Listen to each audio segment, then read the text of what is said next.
Hi, you guys. Okay, in this video, we're going to talk about antiemetics. Okay, antiemetics are drugs that treat nausea and vomiting. There are several select prototype medications. Okay, that are in subclassifications, but they are still classified as antiemetics because they can help with nausea and vomiting. Some, they don't even know how. They don't know how this helps with nausea and vomiting. They just know that it does. So we're going to go over several different types, okay? We're going to talk about the glucocorticoid, dexamethasone, okay? That, they have no clue how it helps with nausea and vomiting, but it does, okay? We're also going to talk about the substance P neurokinin 1 antagonist, which is a aprepitant. Okay, we're going to talk about the serotonin antagonist, which is ondansetron. Dopamine antagonists such as promethazine, metoclopramide.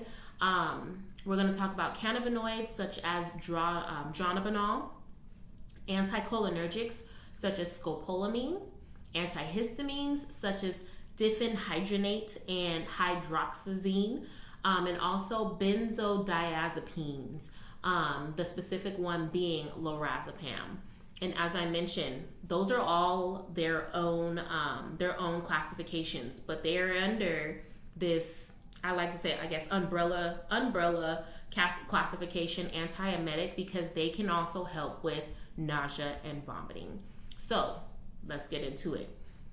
You have dexamethasone, as I mentioned, which is ultimately a glucocorticoid, a form of a steroid, and they have no idea how this helps with nausea and vomiting, but they do know that it does. So it could be administered PO or even IV, but you want to be careful of the complications that this can have. Okay, it can cause adrenal insufficiencies. It could cause infection, because your steroids ultimately suppress the immune system. Okay, so it can cause for a patient to be more susceptible to developing infections.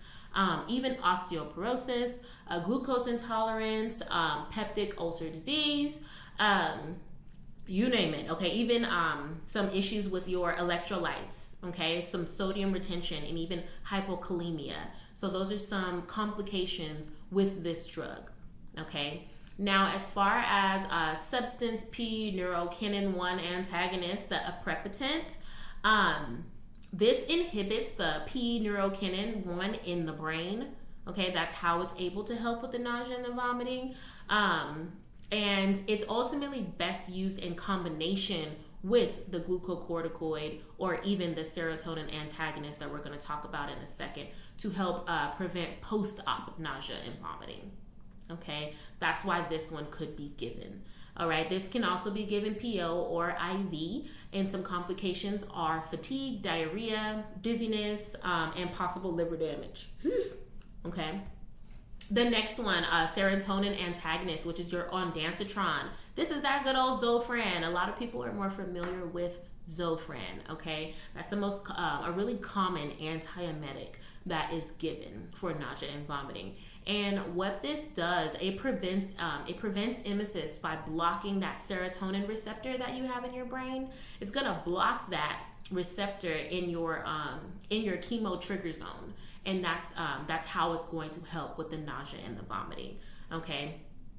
It does have some off-label uses, but we're gonna stick to nausea and vomiting right now. Okay, this could be administered a couple of different ways. It could be given PO, IM, and IV.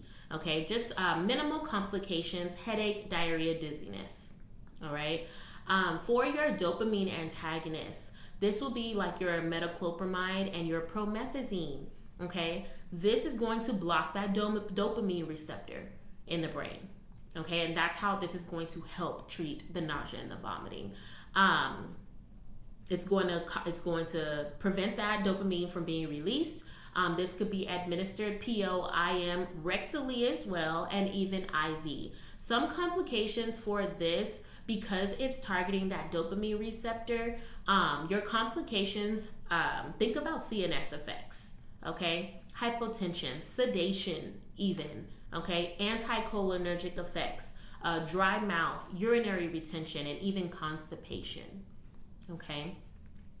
Your next one is cannabinoid. Cannabinoids, the example of that one would be dronabinol. And this is that legal prescription marijuana, pretty much.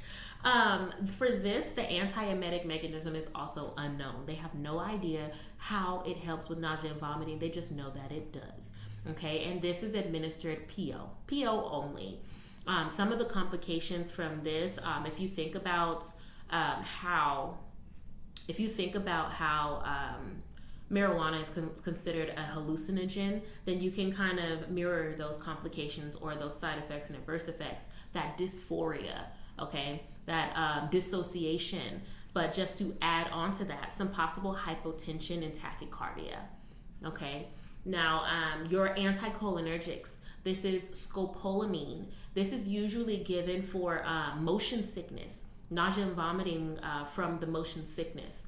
And what this is going to do, this is going to interfere with the transmission of nerve impulses traveling to the vestibular apparatus in the inside of the ear.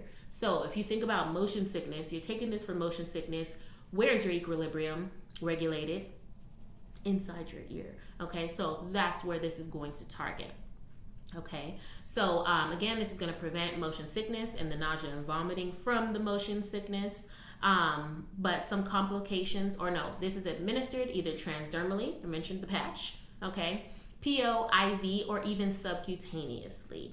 Some complications with this can include sedation, anticholinergic effects as well, dry mouth, constipation, and even some urinary retention. Okay, I mentioned antihistamines, your diphenhydramate and your hydroxyzine. Okay, these are going to target your histaminergic receptors in the nerve pathways that are connected inside the inner ear as well, and they're going to block them. Okay, this can also help with motion sickness. This could be given PO, IM, or IV. Okay, and then next or last, you have your benzodiazepine that I mentioned, which is lorazepam. And this is going to depress the nerve function at many different CNS sites. Okay, so decrease your CNS production.